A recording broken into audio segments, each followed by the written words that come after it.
Hey everybody, welcome to Huddle Time with Ronit. Happy Monday. How's everybody doing?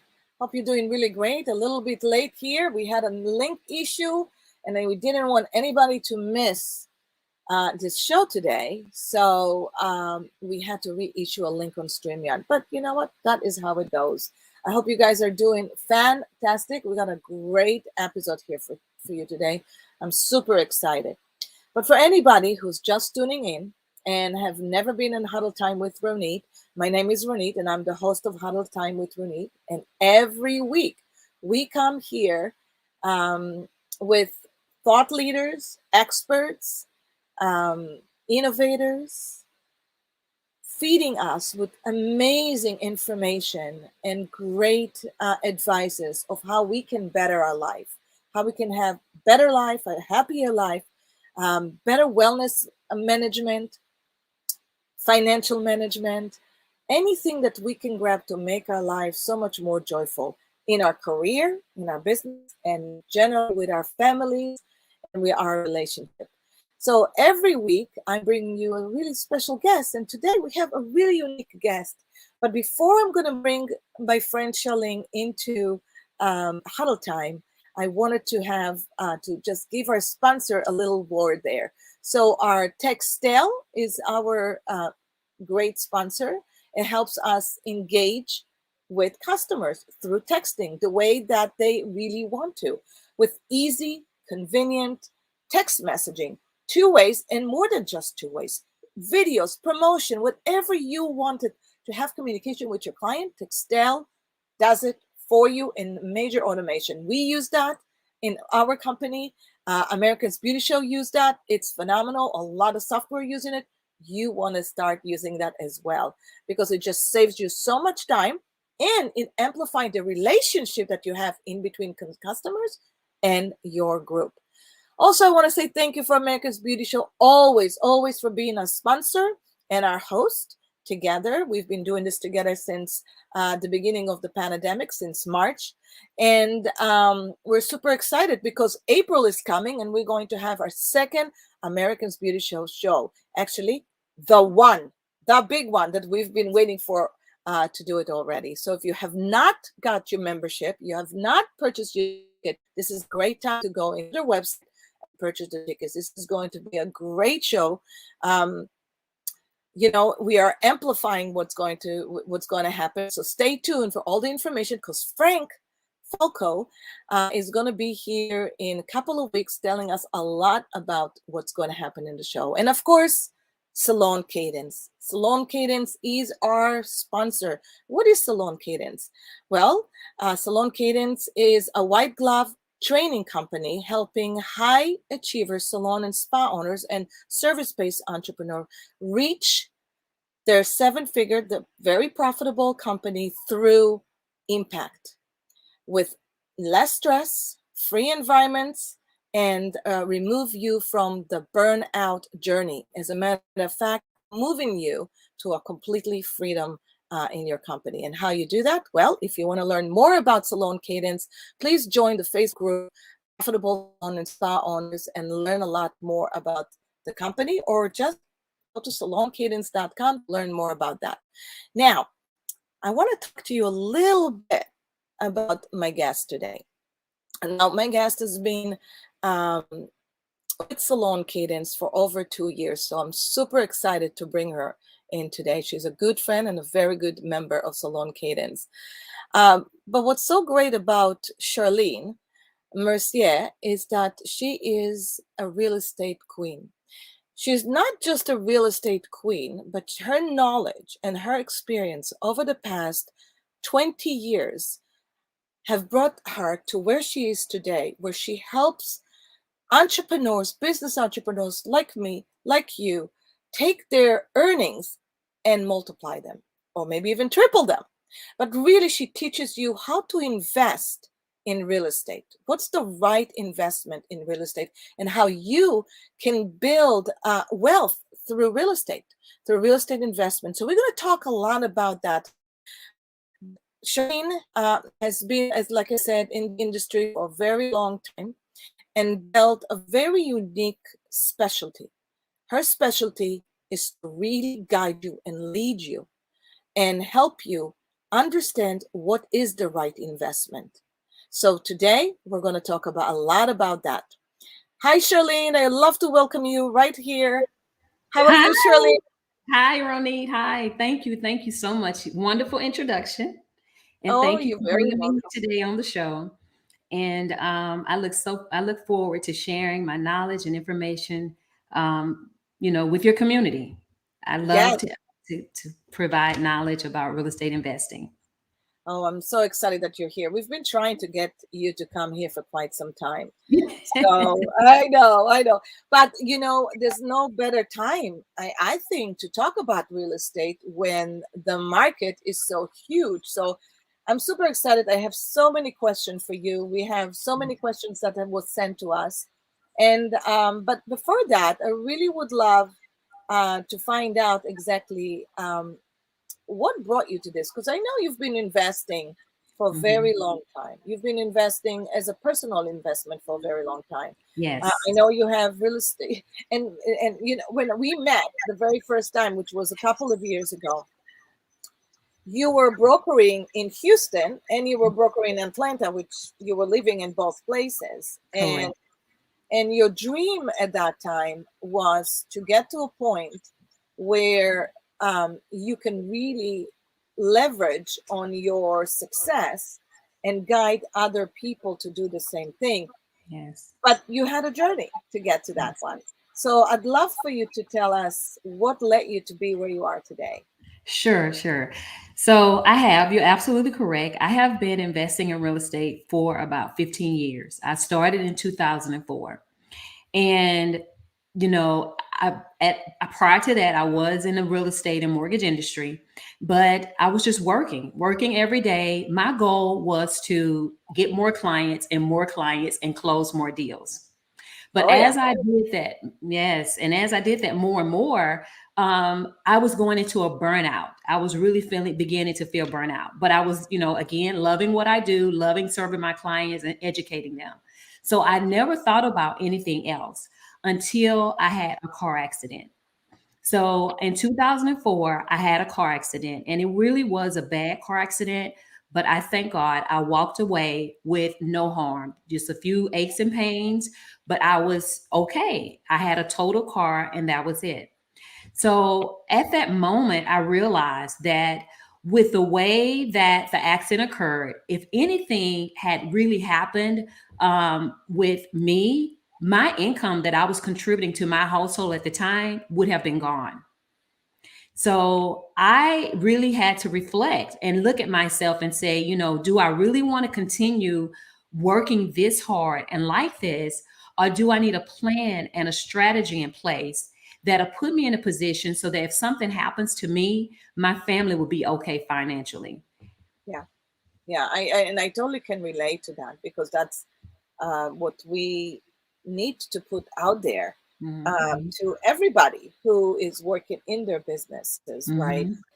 Hmm. And they have they're taking clients, and all we always think about, let's just squeeze one more, let's have another one, let's get one more into the door because we think that we need to squeeze everybody or another sale, another client, but before you know it, the business is growing, and when the business is growing, we we tend to do more. So Hmm. not only that we're squeezing everybody we can, now we have 5 or 6 more staff members that they're squeezing everybody that can, and now we have to actually have a whole different set of management that we need to do that Hmm. we're not doing.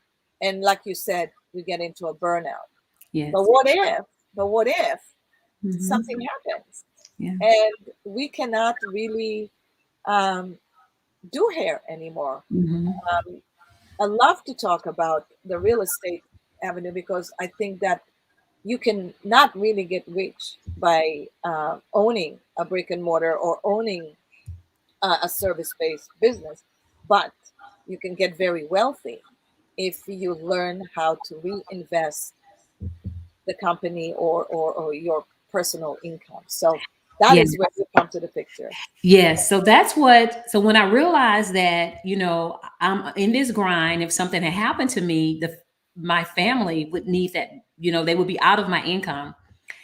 Shortly before that, I had experienced the true, experienced the true power of investing in real estate, because that year before we had bought a home, and the home we had bought was our second home. Our first home we bought in, I was 25 when I bought my first home, and we paid $96,000. Well, 6 years later, I sold that home for 180,000, and I put $70,000 down on another home that was 465,000. So I personally witnessed this just the power of real estate by owning one property, selling that, and taking it and putting in another property. And at that point, my wealth went up four times. I went from 180 to 465 that year. And then that $465,000 home had appreciated in equity another 15,000. So that year 2004, that home was at a value of 480,000. And so from that experience, and then from that experience of the car accident, I had to think about doing something different. And that's when I started to open up my eyes and started to think about really investing in real estate, not just as my primary residence, but how real estate can be my avenue for retirement, for building my business for the future. It's just so many ways that I started to explore, how can I use real estate investing to take my wealth to the next level? And that's when I really started opening my eyes and looking for opportunity.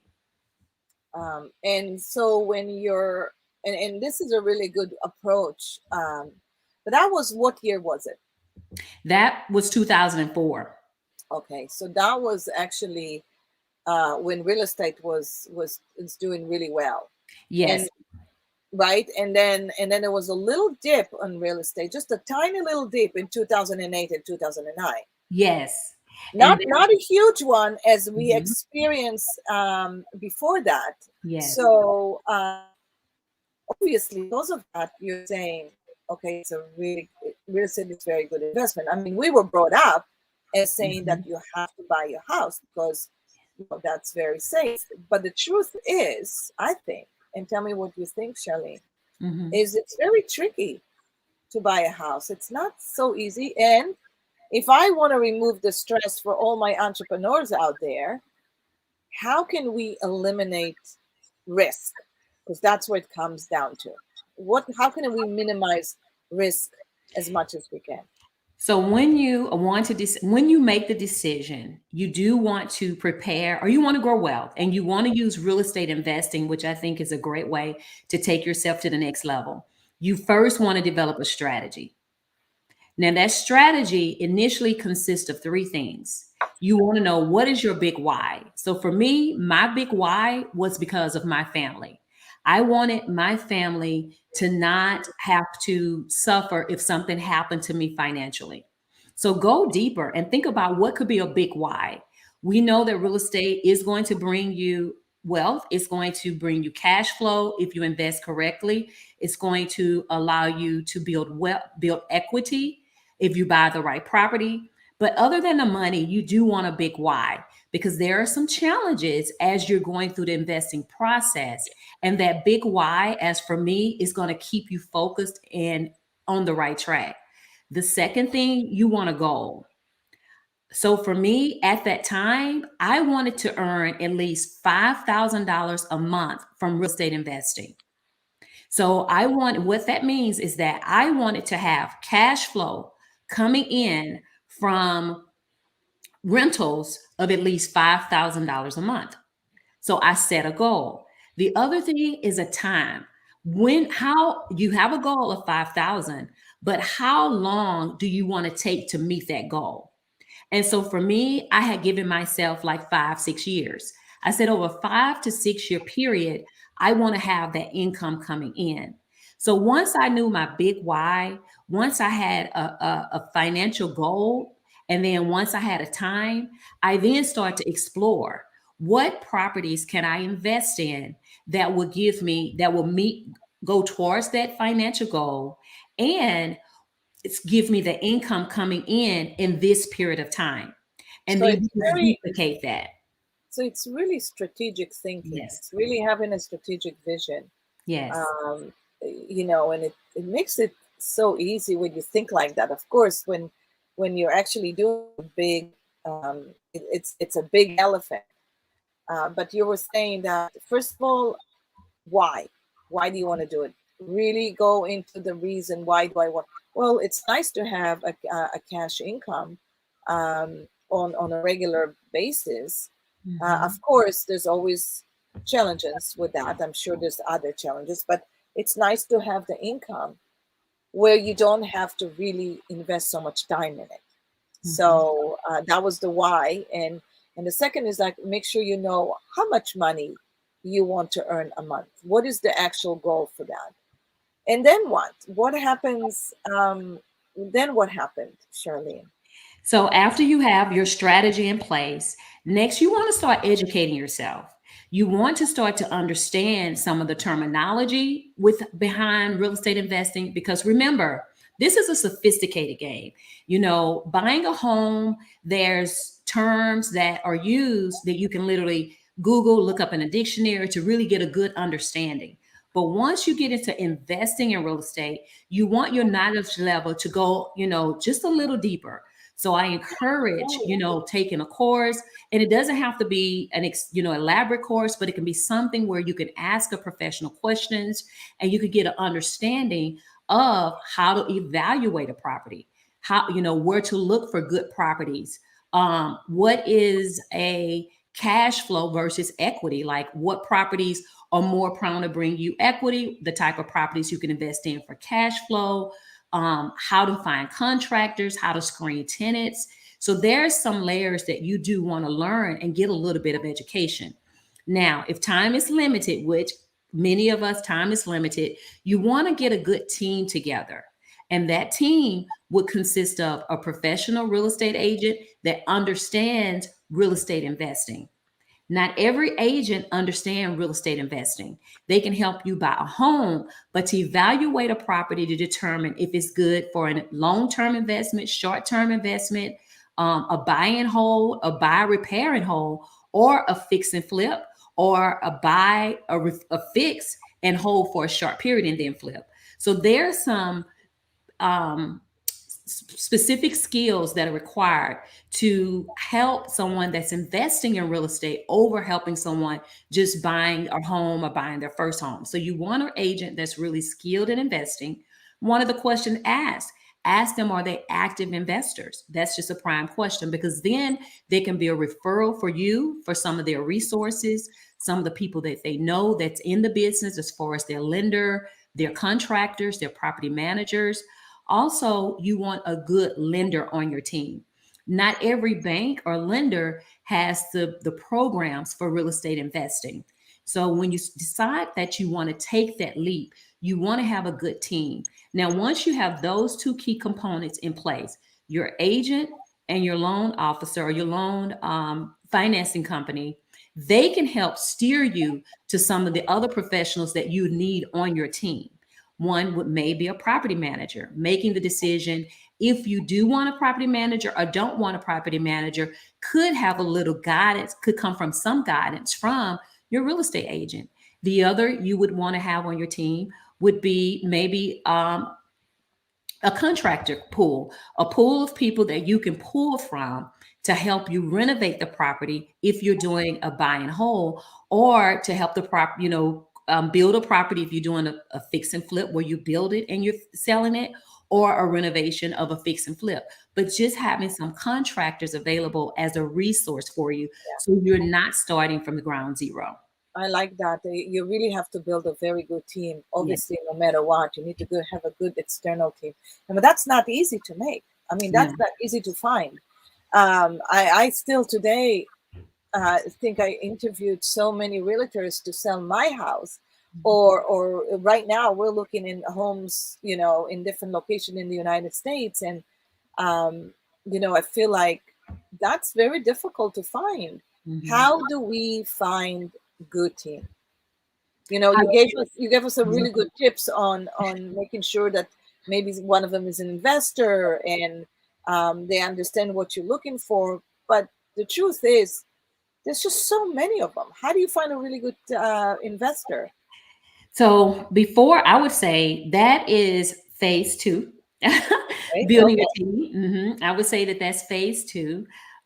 Phase one would be putting your finances in order. So before we can actually get to building the team, which is a part of the process, but I would say that's phase two. Phase one, when you go to those, and this is why I'm saying this, is because when you go to the professionals, you want the professionals to understand where you are, but in order for you to understand how financially healthy you are, you have to know how financially healthy you are.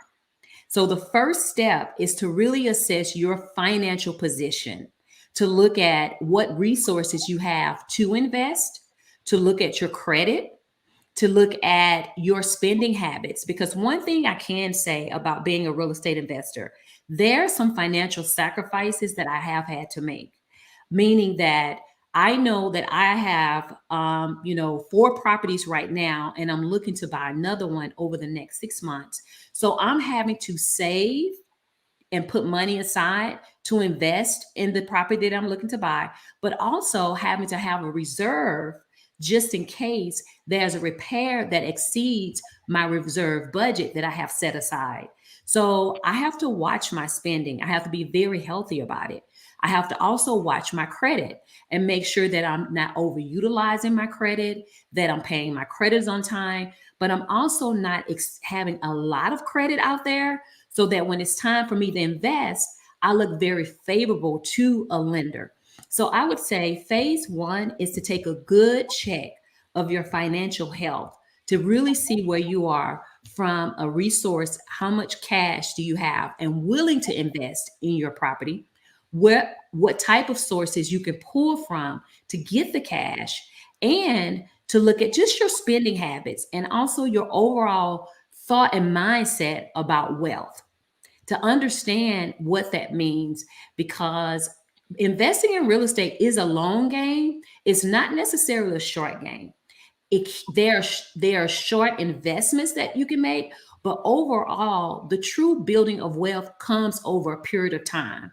And that time frame we're setting up front when we set our time to meet our goal. So So taking that financial health check up is your first I, step. I like that. So let's be a little bit more specific about that. So what does a lender looks into somebody and they take them seriously? So tomorrow, if you wanted to invest, right, Mhm. with a lender, which is different than buying your home for living, right? Yes, it Um, is. so what a lender looking if you're a first time investor? Yes, very good question. One of the okay, there are several. This is a deep question, just because I'm going to give a general framework, and then lenders have other criteria, but I want to address some general framework. Okay. So Yeah. generally with any investment, any residential, which is where I invest in a residential space. And it's very important to understand that the criteria, lending criteria for residential investments, that is different from the criteria from commercial investing. So for the purpose of our call today and everything that we're learning today, we're going to address residential investing. Now, one of the most important aspects and need is you must have at least 20% down. A lender wants an investment of a minimum of 20%. Some of the lenders in this market right now are asking 25% to 30% as the down payment for that first investment. So, cash, you need the cash available as the down payment to invest into the property. Second, they look for reserves. So, even if a lender wants 20% down, because they're still expecting you to have at least 6 months worth of principal, interest, taxes, and insurance, which is your total monthly payment set aside. I would say if you have the 20% down payment, you still want to shoot for a total available cash of 30%, because 10% of that basically is really going to be used for your reserves and you'll have your down payment. So they want 6 months worth of monthly payments are set aside in some Yeah. type of checking, savings, or um, financial account institution. It has to be sourced. They also want 20% minimum, 20% down, and you need to have a credit score of at least 700. So your credit, your cash, and your reserves are the three most important things when investing in real estate.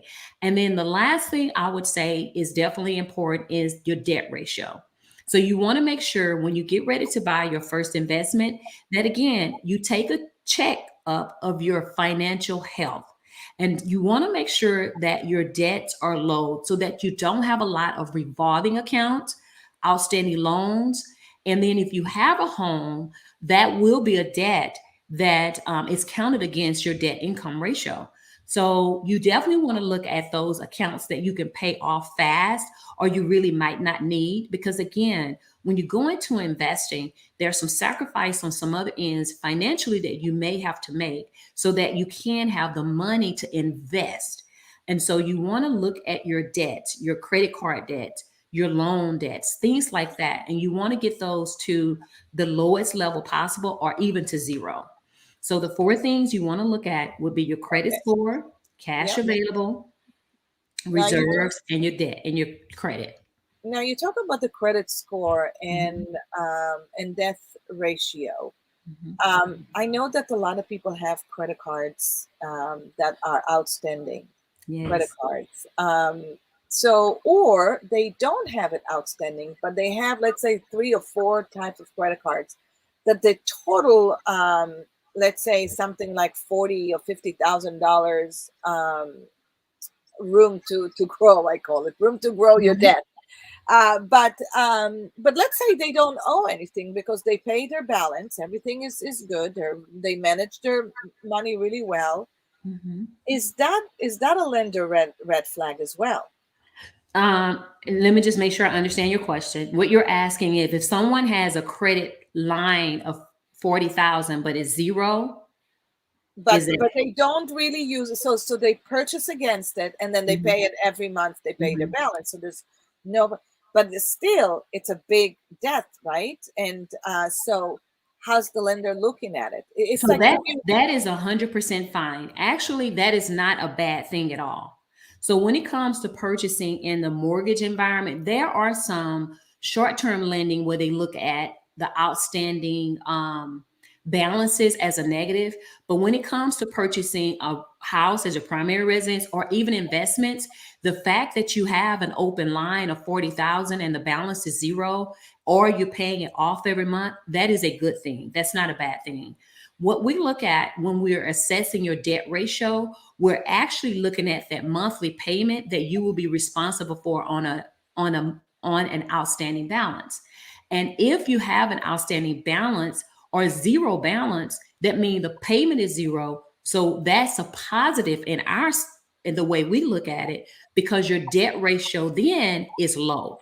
So the lower debt ratio, meaning on a monthly basis, not outstanding available credit, not available credit, but just outstanding debt that you have. The lower that is, the more favorable it is when you're trying to apply for a mortgage loan.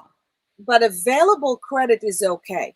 So if Yes, you had, because you're paying it full every month, it's even a better favorite for our lenders. yes, available Okay. credit is okay. And I would actually tell you to even keep that available credit. And if we and I actually teach a course on real estate investing. One of the sources that I have used in the past for myself was a line of credit. So I went to my credit union, which is great for getting lines of credit. I went to my credit union and I got a line of credit. What I did, I used the line of credit as a source to renovate one of the properties Yeah. that I purchased. And Yeah. then once I started to get the rent back in on that property, I was paying off the line. So the rent was helping me pay off the line. I set a time frame that I only wanted to keep this line of credit for 2 years, and I wanted it paid off after 24 months.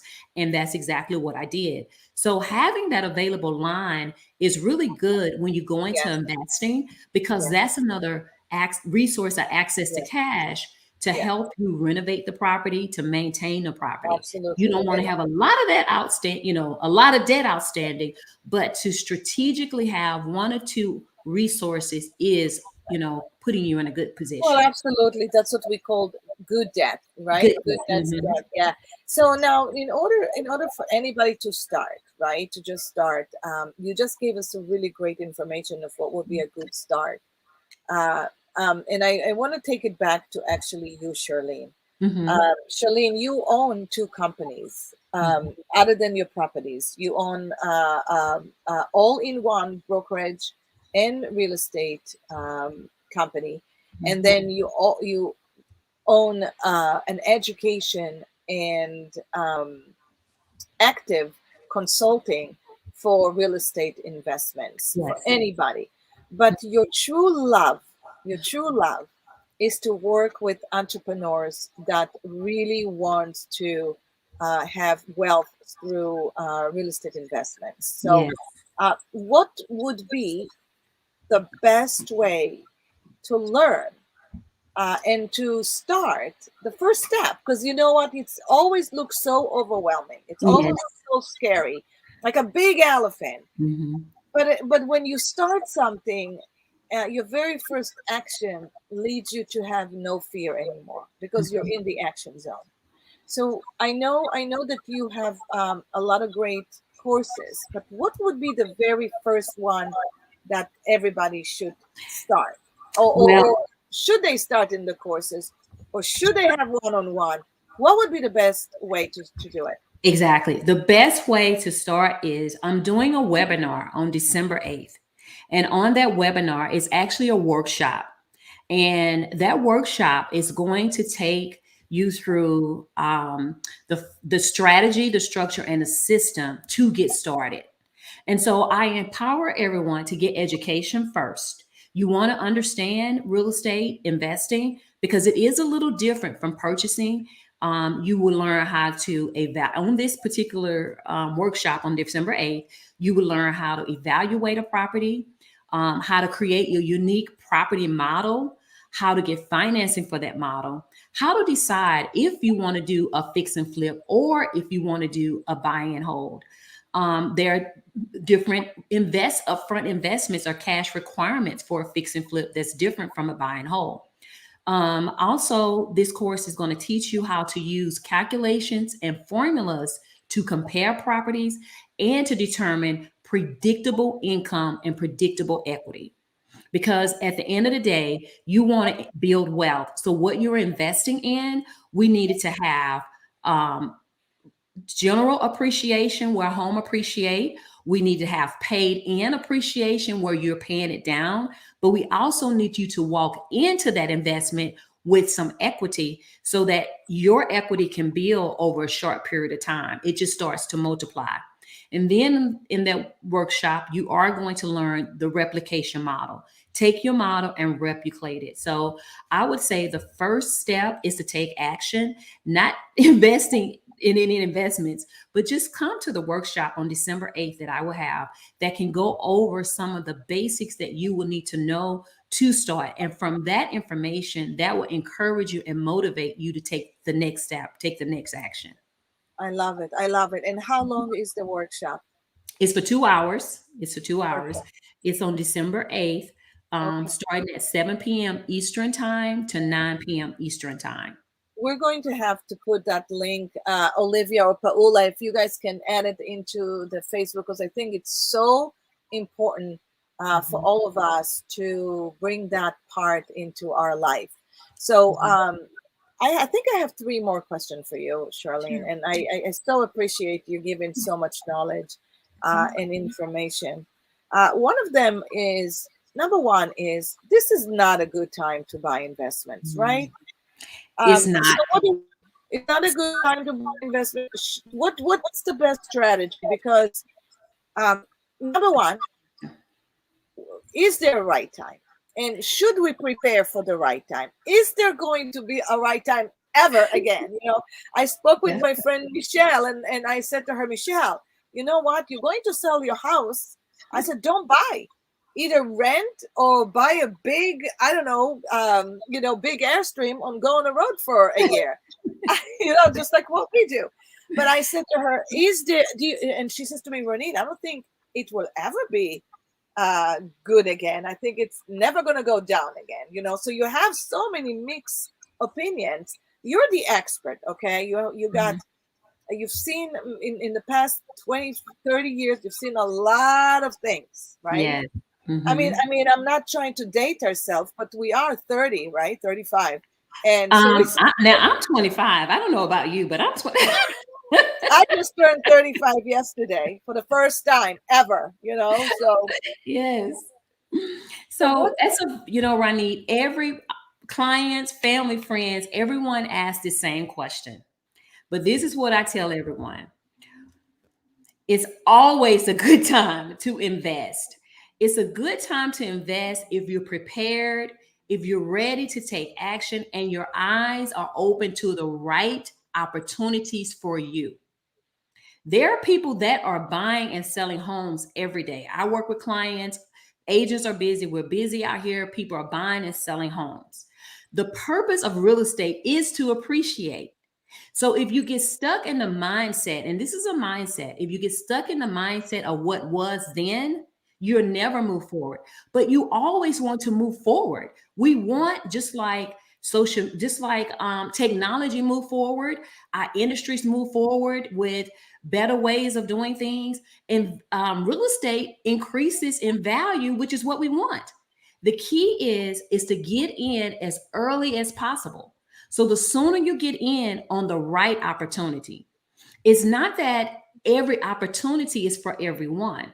So let's say, for instance, and like in my case, someone brought to me a $475,000 home in League City, Texas, which is a city right outside of Houston. Had a value of about 525, and it was a gorgeous home. Although the equity was there, and maybe I have the resources to invest right now, that's not a part of my strategy. My strategy is not to invest in high end properties. My strategy is to invest in average properties that I renovate, I buy in whole, that's giving me a return on my investment of at least 6%, and that's net cash flowing me at least $500 a month or more. So once you identify your strategy for your particular financial position, opportunities are everywhere.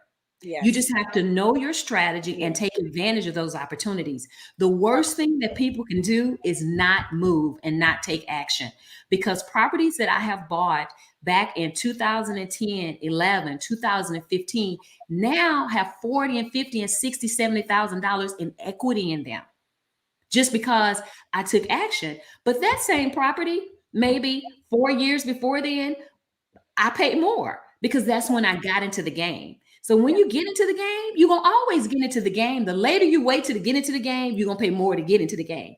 So the Well, key it's is to get just into the game. get in the game. And even if you buy something as small as possible, it's you're going to pick up a momentum as it goes. And even, there's always going to be that one maybe decision that wasn't a great decision of which property to buy, but you learn from it so much and you move on to the next. That Well, brings nope, me in. money. No, Nope, I don't teach no, that. I don't. no. I don't teach that. I don't teach make you don't want to make mistakes in real estate investing. The difference from making a mistake at a level like this compared to any other mistakes we may make in life, when you make mistakes in real estate, buying the right property, it affects your wealth, your credit, and your family. It's a Yeah, very hard impact. So when you go into real estate investing, you go into it with a strategy. You go into it with predictable numbers. You know your return. You know your cash flow. You're comparing properties, and you're guaranteed you're buying the right property. And that's one thing I strongly encourage. Too many people make the decision to get in real estate investing just to get into it, and yeah, that is the wrong way. You yeah. have to get into it with a strategy. You have to get into it knowing This is the return that I'm looking for. I'm buying the property at a discount, and this is what I'm buying it for. This is the equity that I'm walking in, and this is my future equity. And those numbers are easily calculated. That's a part of what I'm introducing on the workshop that I'm having on December 8th. It's just helping everyone understand that you have to analyze a deal to have a profit and to know that this deal is going to create a return for you in the future. Absolutely. I don't want people making mistakes about getting into real estate and just make, you can't make a mistake. You want to get into it to be profitable because again, this is your life. This is your financial future. So in order to make that future to be the best possible, you have to know exactly what you're purchasing and why you're purchasing it, and the numbers tell you that. One of the greatest saying that I've heard before, and I don't know whether it was my grandmother or it was my grandfather or was, she always says, Ronit, Mhm. um, the most important thing is that you have to have your house and Mhm. then you have to have your investment. You cannot invest in your first investment without owning your very first house. Is that still true, or is that like an old theory?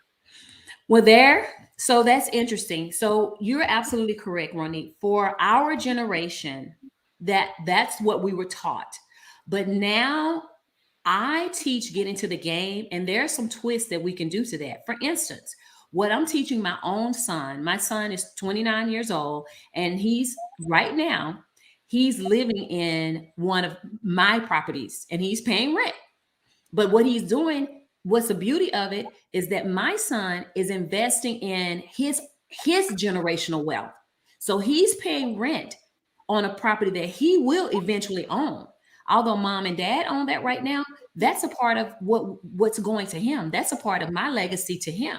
So I had to tell my son, why are you going out renting apartment when mom and daddy have a property that you can rent from us and use this to contribute to the family's legacy and wealth, not somebody else's. He got it. So then I said, in 6 months, we need to buy you a property. He was like, well, mom, I don't want anything permanent. I don't know. I don't know. Right, I said, well, right. baby. That's a typical 20. Yeah, So I said, baby, what we're going to do is we're going to buy a property that you're going to live in it between 12 months to 24 months, and it's going to become a rental. So you go into it, yeah, this is my primary residence. I'm getting into my first property. I get a feel for ownership, but this is not my permanent stay. I'm gonna stay here to say 2 years, and after that, in the midst of buying, while I'm living there, I'm gonna be saving for my next investment. So the property that he's moving into is literally going to become his first rental. And while he's in that property, he's going to be saving for his next investment. Now, the next investment may become his primary, or the next investment may be truly his next investment property. I love So, that. That's really great. mhm, So basically, what you're saying is right now, Ronit, the most important thing is to identify a good investment. yes. Whether you own a house or you don't own a house, there has to be a plan. There has to be a strategy. And Mhm, so that's one of the elementary things that you learn in your webinar, yes. in your workshop. Michelle just hop on and she's asking, how much should you put into a home before you sell to make it sales worthy?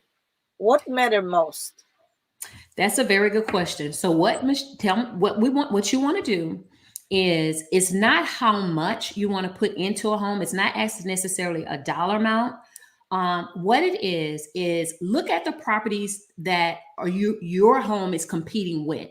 So when you go out to Zillow or you go out online to Redfin, or you can go on to, if you're in Texas or if you are in Georgia, you can go on to my website, Soho Realty and Mortgage.com, and look at properties in the area and look at homes that are comparable to yours and see what they're doing. Or do they have upgraded kitchens? Do they have upgraded bathrooms? Is their master upgraded? Do they have granite, marble, quartz countertops? Do they have hardwood floors or do they have carpet?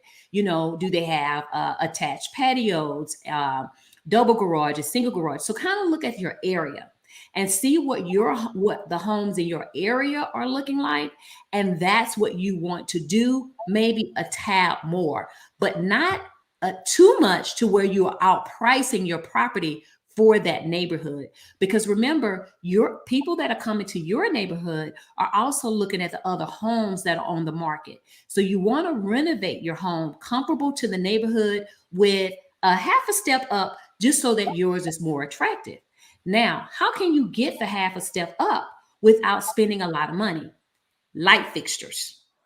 Light fixtures, nice paint job, some crown molding, change out handles in your kitchen.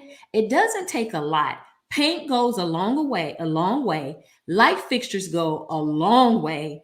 And then some of the small things of just decluttering, giving more of a minimalist look, making sure you have nice artwork on the wall. Artwork does a room tremendous. This art behind me is just popping me because I have a pink blouse. You want to create that same look and effect in your room because people fall in love with your home where first online. So renovate to comparable to where your community is, and then take it a step notch up with some light fixtures, paint, and interior design. I love that. So lights. I think one of the things that I remember is that doors were really important. Not to have those light, cheap doors, and have a really nice framed, heavier doors. That just Yeah. looked amazing. I Yes. think did you say floors? Because Yes. that you don't have to spend too much money Mhm. on repolishing and cleaning up. That's really not that much. It's funny, when I put I don't, Charlene, did I ever show you the pictures before and after of the house that we sold?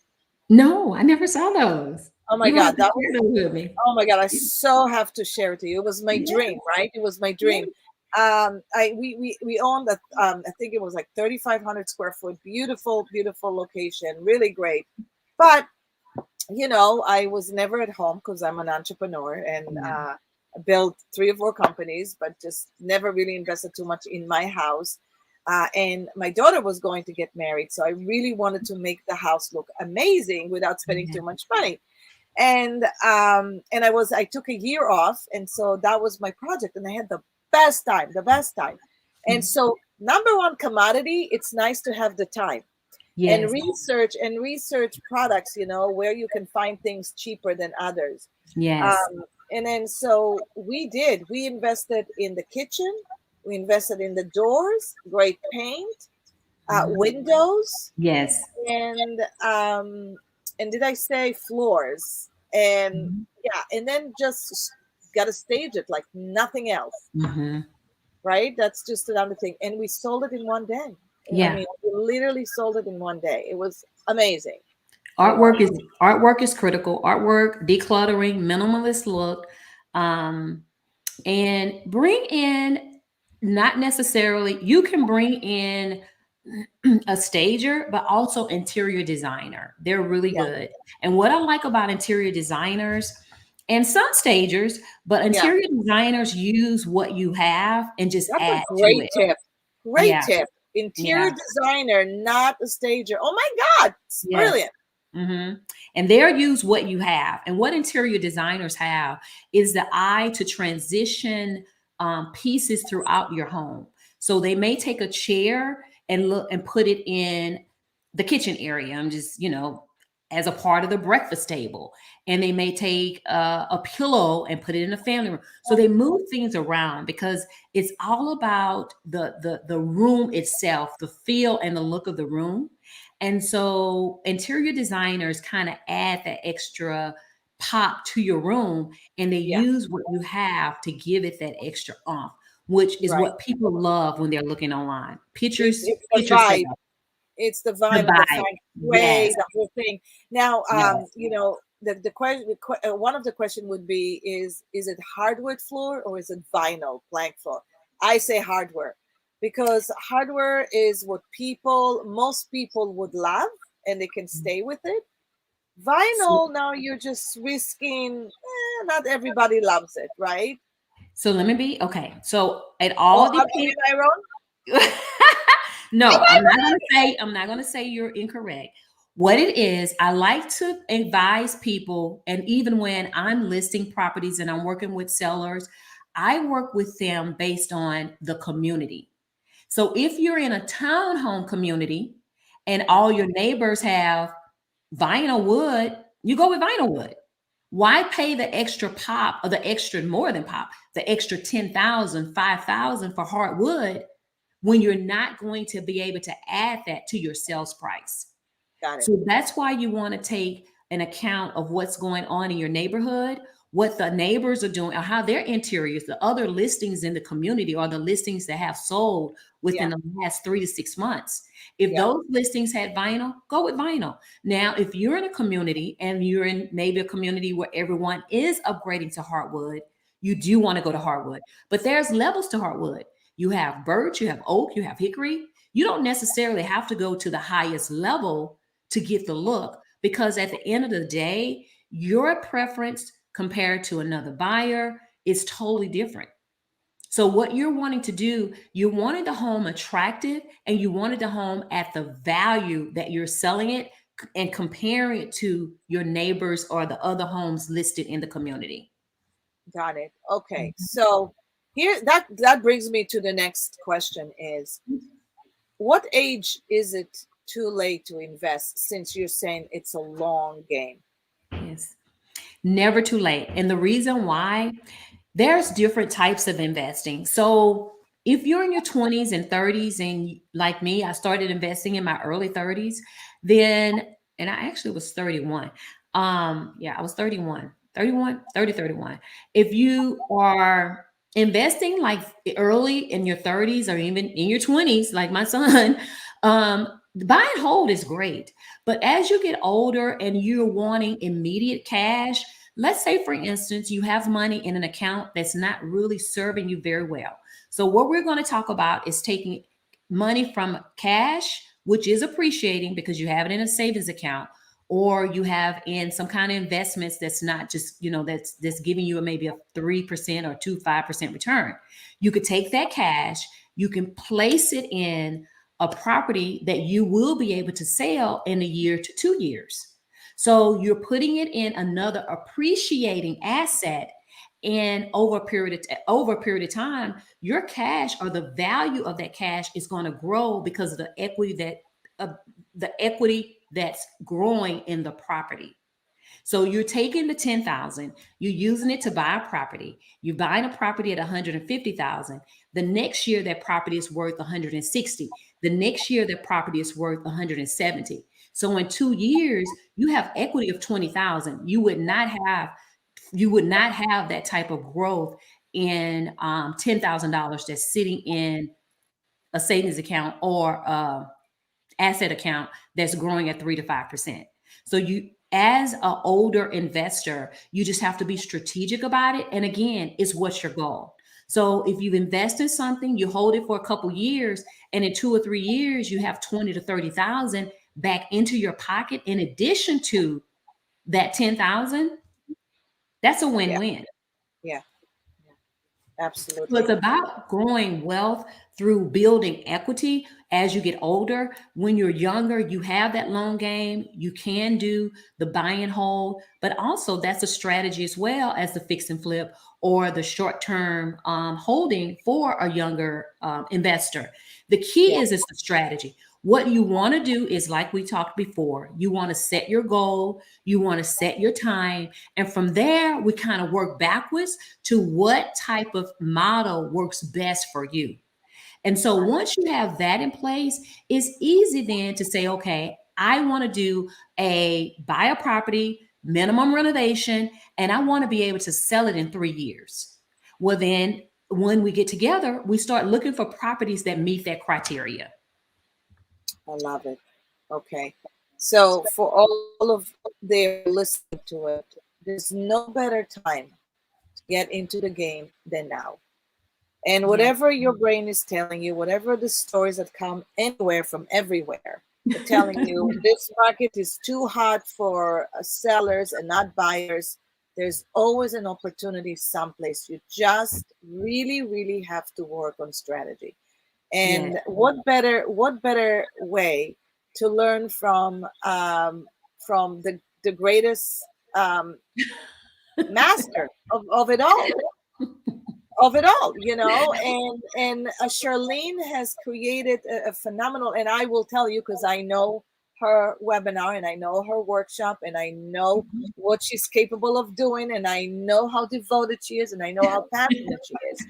And so if you really want to get into game and you really want to Mhm. learn how to get this knowledge and how to maybe eliminate uh, as much as possible um, risks, lower the risk anyhow, Mhm.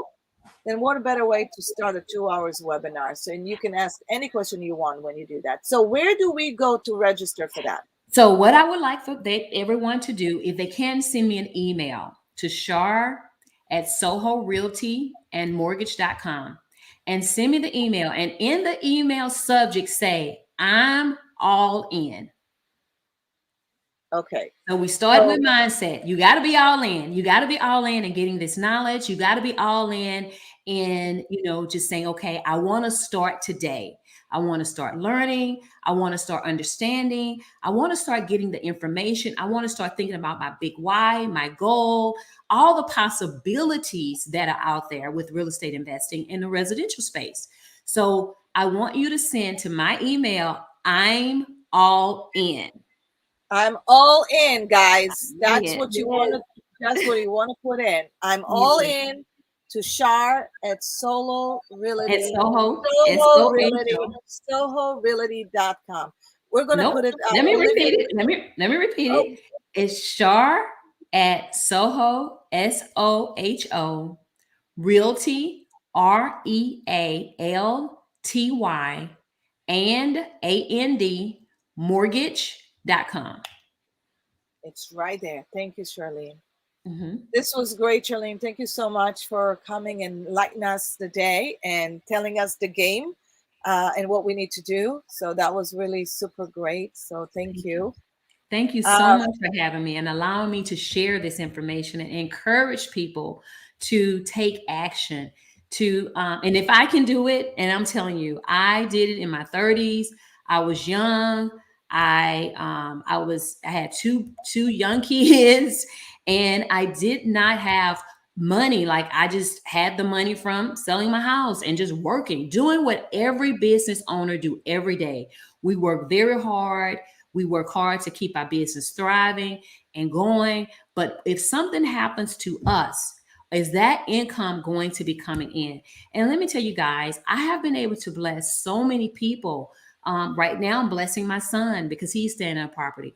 At one point, I blessed one of my other relatives. My brother was staying there. So it's just being able to bless people when you have these properties, because you never know when someone may be in transition and they just need, because they sold their home and they just need to stay for a month or two. So they have been a blessing to my family overall, as well as to us financially. and not to mention, if you fall in love with investing in one or two, that become your full-time job. So, Yes, yes, it could be your part-time, it could be your sidekick, and it could be yes, become something that you get to do it in your later years. yes, I think what we're learning here today, and my takeaway, Charlene, is that it's never too late. You don't need a lot of money to start this game. Uh, it's easy to fix any kind of credit if you don't have a great credit. And there's no better time right now to start putting money aside. It's a saving game. It's a yes, saving game and it's a long term game. But even for the short term investment, like, you buy a property and you Airbnb it, there's also strategy for that. So, yes, yes. there's a Yes. strategy for It's that just as a well. short-term rental. Yes. Yeah. So you guys, lots of great nuggets. Maybe Charlene is going to come and join us another time. We'll do another round like that. Maybe the market is going to be more soft for us buyers. We can learn more tricks. So Charlene, I'd love for you to come back and talk to us Yes. a little bit more. But until then, for everybody. You guys have a fantastic week. Next week, we're going to have a very good friend of mine who's going to talk about how we don't need alcohol and what we can do in order to get rid of that before the holidays are even coming in. So, we're going to talk a lot about great things, managing your relationship at home, managing your relationship with your family, your friends without alcohol. Mm. So, yeah, great, great, great conversation. Thank you, Shalene, so much for being here. Mhm. Don't get off. I'm just going to turn off the live broadcast, and I'll come back to you guys again. Thank you for all our sponsors, and we can't wait to see you next week.